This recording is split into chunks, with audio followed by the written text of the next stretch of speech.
Hello, welcome back to my channel Warangal wonders 143. మన వరంగల్ వండర్స్లో ఈరోజు మీకు నేను ఊరుగొండ శివనాగేంద్ర దేవాలయం చూపించబోతున్నాను. ఇది ఊరుగొండలో ఉంది. దీనికి బయట ఆర్చ్ ఉంటుంది. మనం వెళ్ళే దారిలో గుడప్పట ఇట్లా వెళ్ళే దారిలో ఆర్చ్ ఉంటుంది.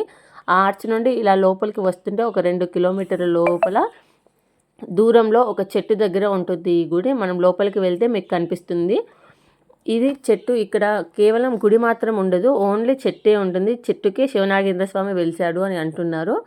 ఈ గుడికి ఎంతో ప్రత్యేకత ఉంది, ఎన్నో ఏళ్ళ చరిత్ర ఉంది. చాలా సంవత్సరాల నుండి ఇక్కడికి భక్తులు వస్తున్నారు అంట. ఎన్నో ఏళ్ళ నుండి ఇక్కడికి పూజలు జరుగుతూ ఉన్నాయి. తెలియని వాళ్ళు ఎవరన్నా ఉంటే అడ్రస్తో సహా చెప్తున్నాను, వెళ్ళొచ్చు. ఇక్కడ ఏది కోరుకున్నా అది జరుగుతుంది అని చెప్తున్నారు. పూర్వం శివన్న అనే రైతు కలలో నాగేంద్రుడు వచ్చి చెప్పడం వల్లే ఇక్కడ ఈ గుడి వెలిసింది అంట. ఈ స్థలం కూడా ఆ శివన్న రైతుదే అని ఇక్కడికి వచ్చిన భక్తులు చెప్తున్నారు. ఇక్కడికి వచ్చే భక్తులు ఇక్కడ ఉన్న బావిలో స్నానం చేసి ఆ దేవుణ్ణి దర్శించుకోవడం ఇక్కడి ప్రత్యేకత. దీనికి గుడి ఏమీ ఉండదు, ఒక చెట్టుకి శివనాగేంద్రుడు వెలిశాడు. ఇక్కడికి ఎక్కడి నుంచో చాలామంది భక్తులు వస్తూ ఉంటారు. ఇక్కడికి మంగళవారం, శుక్రవారం భక్తులు మొక్కులు తీర్చుకోవడం కోసం వస్తారు. ఇక్కడికి వచ్చిన భక్తులు వాళ్ళ కోరికలు తీరడం కోసం 108 ప్రదక్షిణలు చేస్తూ ఉంటారు. నేను చెప్పిన బావి ఇదే. ఇక్కడ నుండి వాటర్ తీసుకొని తలస్నానం చేసి ప్రదక్షిణలకు వెళ్తూ ఉంటారు భక్తులు. ఇది ఇక్కడే ప్రత్యేకత. స్నానం చేయకుండా మాత్రం మన ఇంట్లో స్నానం చేసినా ఇక్కడికి వచ్చి మళ్ళీ ఈ బావిలో స్నానం చేశాకే దేవుణ్ణి దర్శించుకుంటారు. ఇక్కడికి వచ్చిన భక్తులు వాళ్ళ కోరికలు తీరడం కోసం 108 ప్రదక్షిణలు చేస్తూ ఉంటారు. ఇక్కడికి ఏది కోరుకునే ప్రదక్షిణలు చేస్తే ఆ కోరిక నెరవేరుతుందని ఇక్కడ భక్తుల నమ్మకం.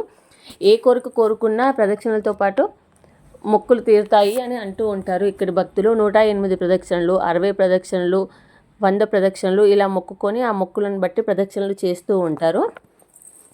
ఈ గుడి చాలా ప్రత్యేకమైంది. ఇక్కడ పుట్టు వెంట్రుకలు కూడా తీస్తున్నారు. తల వెంట్రుకలు ఇవ్వడానికి ఇక్కడ కళ్యాణ కట్ట కూడా ఏర్పాటు చేశారు. పిల్లలు లేని వారు ముడుపులు కూడా కడుతుంటారు. పెళ్లి కాని వాళ్ళు కూడా ముడుపులు కడుతుంటారు. ఇక్కడికి వచ్చి బావిలో స్నానం చేసి గుడి చుట్టూ 108 ప్రదక్షిణలు చేస్తే వారి కోరిక నెరవేరుతుందంట అని ఇక్కడ భక్తులు చెప్తున్నారు. చాలామంది చాలా ఏళ్ళ నుండి ఇక్కడికి వస్తున్నారంట. అందరూ వారి కోరికలు నెరవేరుతున్నాయని చెప్తున్నారు. ఈ గుడి చాలా ప్రత్యేకమైందని కూడా చెప్తున్నారు. భక్తులు మాత్రం మంగళవారం, శుక్రవారాల్లో చాలామంది వస్తూ ఉంటారంట. నాగపంచమి రోజు ఇక్కడ పాలు కూడా పోస్తారు. ఇక్కడ గుడి మాత్రం ఉండదు, కేవలం ఒక చెట్టుకే శివనాగేంద్రుడు ఇలా వెలిశాడు. ఇక్కడ శివనాగేంద్రుడు, శివలింగం చుట్టూ పాము, పక్కనే ఒక చెట్టు. ఈ చెట్టుకి శివనాగేంద్రుడు వెలిశాడు అని చెప్తూ ఉంటారు. ఇక్కడికి అప్పుడప్పుడు నాగుపాము కూడా భక్తులకు దర్శనం ఇస్తుందని కొంతమంది భక్తులు చెప్తున్నారు. నాగుపాము కూడా ఇక్కడున్న కొంతమంది భక్తులకు ఆ చెట్టు మీద కనిపిస్తూ ఉంటుందంట. ఇక్కడ కాయిన్ పెట్టి కోరిక నెరవేర్చుకునేది కూడా ఉంది. ఎవరైనా చూడని వాళ్ళు ఉంటే, ఏదైనా కోరిక తీరని వాళ్ళు ఉంటే ఇక్కడికి వచ్చి కోరిక నెరవేర్చుకోండి. ఇలాంటి మంచి మంచి వీడియోస్ కావాలంటే వెంటనే మా ఛానల్ని సబ్స్క్రైబ్ చేసుకోండి.